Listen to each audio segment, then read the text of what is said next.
O mistério do chamado por Hayden Wilson Tozer. Chamado pela vontade de Deus para ser apóstolo. Chamados para ser santos. 1 Coríntios capítulo 1, versículos 1 e 2. A pequena palavra chamado, como usada aqui pelo apóstolo, é como uma porta que se abre para um outro mundo, e quando atravessamos essa porta, nos vemos de fato em um outro mundo, pois o novo mundo no qual adentramos é o mundo da soberana vontade de Deus, onde a vontade humana não pode adentrar, ou se lograr acesso, é como um dependente e um servo, jamais como um senhor. Aqui, Paulo explica o seu apostolado. É por um chamado efetivo, não por seu próprio desejo, sua vontade ou determinação, sendo algo divino, livre, sem influência e totalmente fora da interferência do homem. A resposta é do homem, mas o chamado jamais será. Esse vem de Deus somente. Existem dois mundos antagônicos, dominados por duas vontades distintas, a vontade do homem e a vontade de Deus, respectivamente. O velho mundo de natureza decaída é o mundo da vontade humana. Lá, o ser humano é rei e a vontade dele decide eventos. O quanto lhe for possível, em sua fraqueza, ele decide quem, o que, quando e onde. Ele fixa valores, o que deve ser estimado, desprezado, recebido e rejeitado. Sua vontade está acima de tudo mais. Eu determinei, eu decidi, eu decreto, seja feito. Essas palavras são ouvidas continuamente fluindo dos lábios de pequenos homens.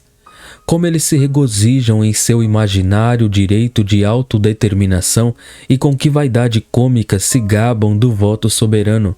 Não sabem ou se recusam a considerar que o são apenas brevemente, que logo passarão e não mais serão. Tempo, como riacho que sempre corre, leva embora toda a sua cria. Voa esquecida como sonho que morre logo na abertura do dia.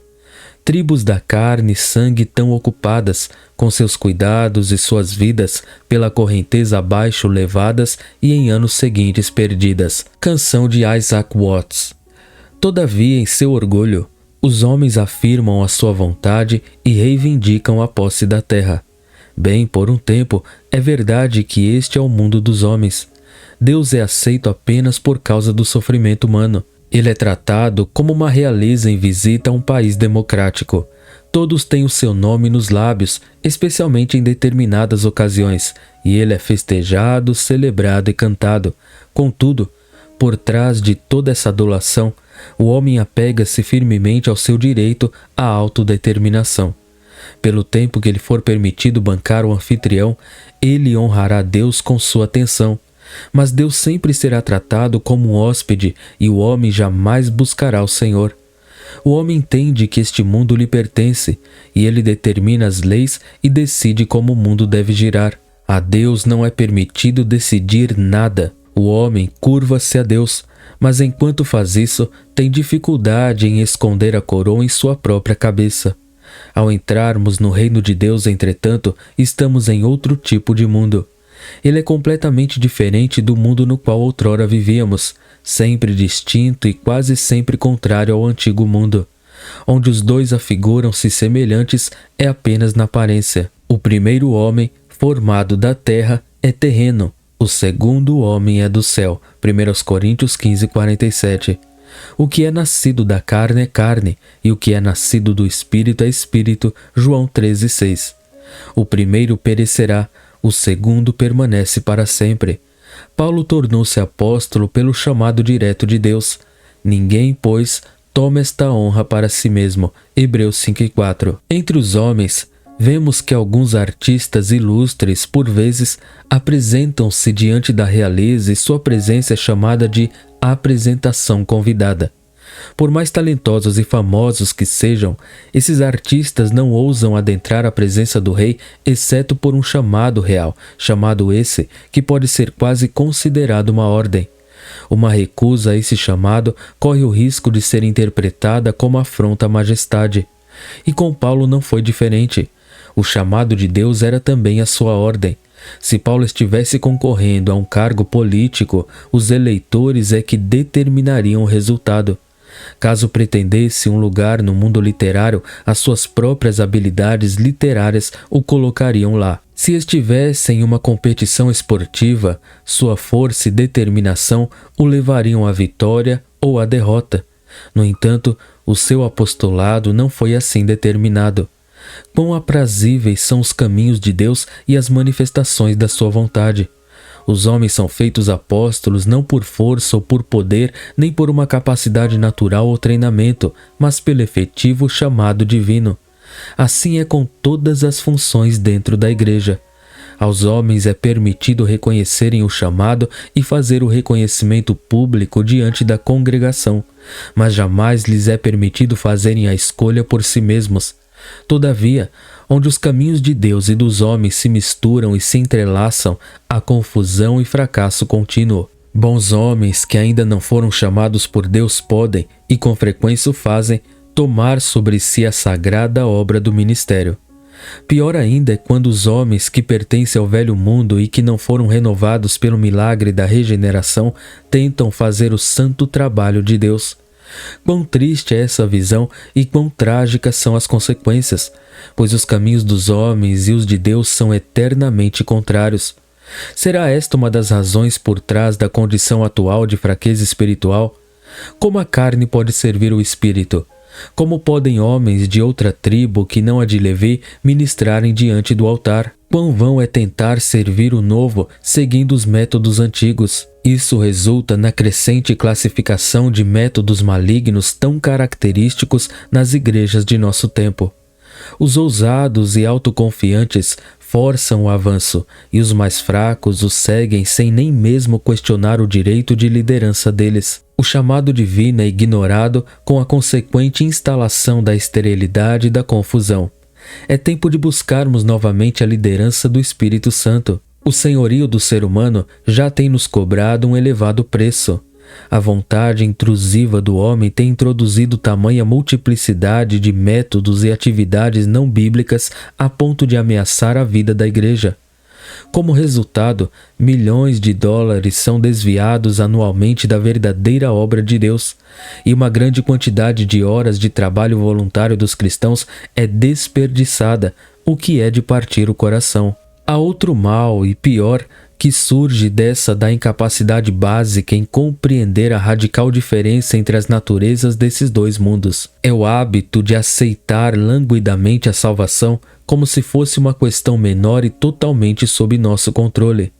Os homens são exortados a refletir e a decidir por Cristo, sendo que, em alguns lugares, um dia por ano é separado como o dia da decisão, durante a qual espera-se que as pessoas sejam condescendentes e deem a Cristo o direito de salvá-las, direito esse que, obviamente, recusaram ao Senhor até aquele momento. Cristo é, portanto, colocado novamente diante do tribunal dos homens.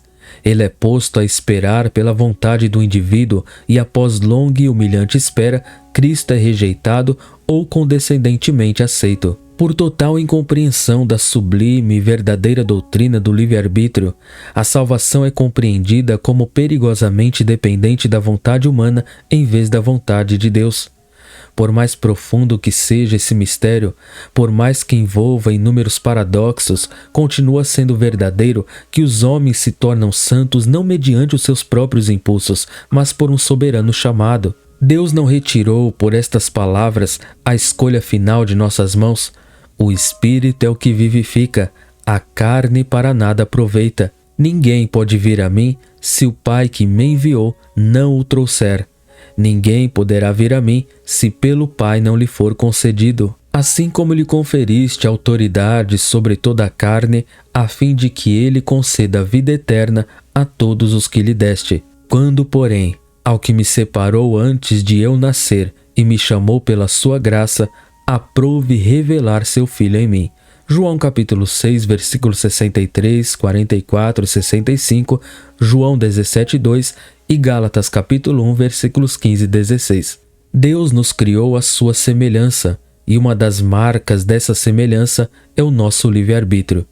Ouvimos Deus dizer: quem quiser venha. Sabemos por amarga experiência a angústia de uma vontade que ainda não se rendeu, bem como as bem-aventuranças ou o terror que podem depender de nossa escolha humana. Contudo, por trás e antes de tudo isso, está o direito soberano de Deus de chamar os santos e determinar os destinos humanos. A escolha primária é dele, a secundária é nossa. De nossa parte, a salvação é uma escolha. Da parte divina, é uma apropriação, uma apreensão, uma conquista do Deus Altíssimo.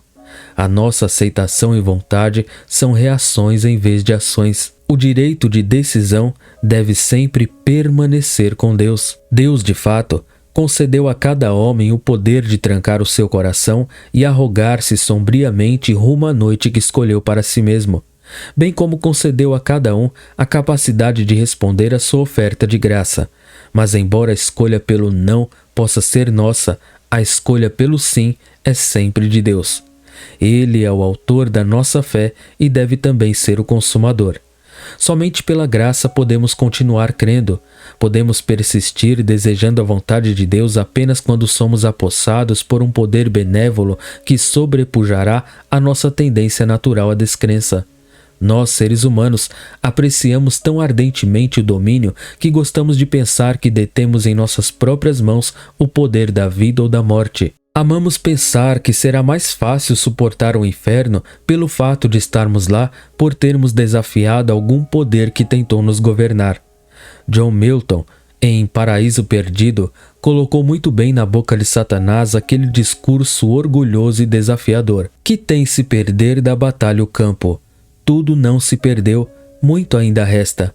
Indômita vontade, ódio constante, de atrás vinganças, decidido estudo, valor que nunca se submete ou rende, nobre incentivo para obter vitória, honração que jamais há de extorquir-me do eterno a fingente força e inteira raiva.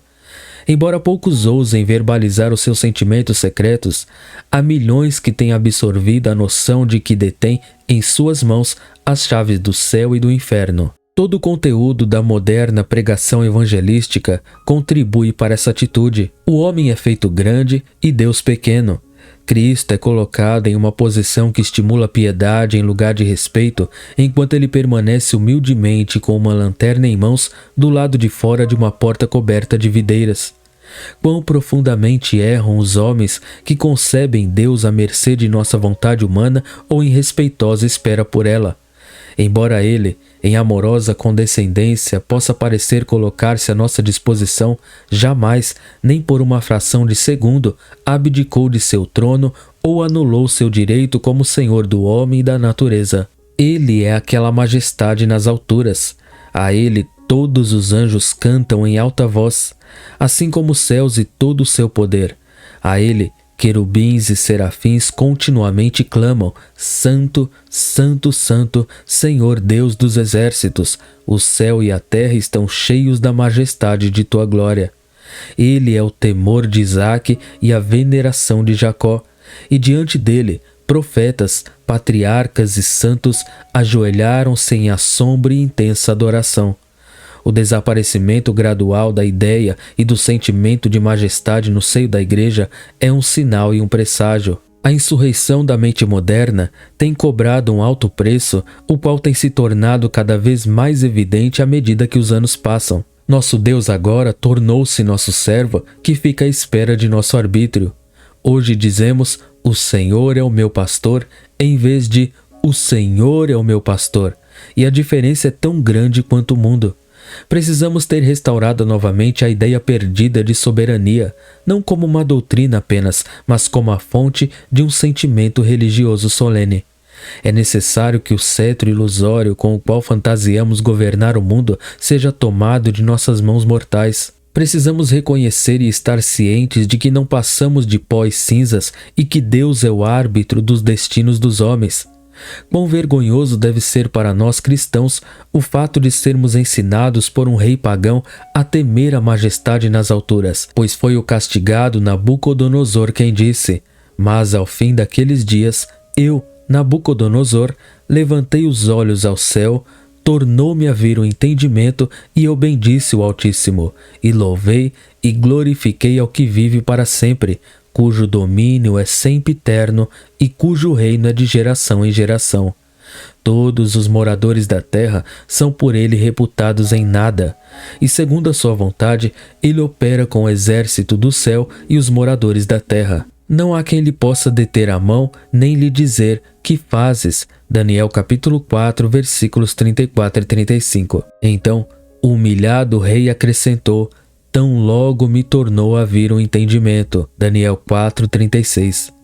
Toda essa passagem pode ser negligenciada, uma vez que ocorre em um dos livros menos populares da Bíblia, mas não é exatamente significativo que humildade e razão tenham retornado juntas. Agora, pois eu, Nabucodonosor, louvo, exalto e glorifico ao Rei do céu, porque todas as suas obras são verdadeiras e os seus caminhos justos, e pode humilhar aos que andam na soberba. Daniel 4:37. Para o rei, o seu orgulho era como um tipo de insanidade que o levou por fim aos campos para habitar com os animais. Enquanto considerou a si mesmo grande e Deus pequeno, ele permaneceu insano. A sanidade somente retornou quando ele começou a ver Deus como tudo e a si mesmo como nada. Essa loucura moral que acometeu Nabucodonosor está agora sobre as nações. Homens de reputado conhecimento cantam há muito tempo com o poeta inglês Swinburne, 1837 a 1909, glória ao homem nas alturas. E as massas têm assimilado essa cantilena. Isso tem resultado em uma estranha demência, caracterizada por alta importância aguda e delírios de grandeza moral. Os homens que se recusam a adorar o verdadeiro Deus agora veneram a si mesmos com tenra devoção. Um retorno à sanidade espiritual prescinde de arrependimento e genuína humildade. Deus nos conceda que logo recobremos a consciência de nossa pequenez e pecaminosidade. Amém. Que Deus abençoe a todos.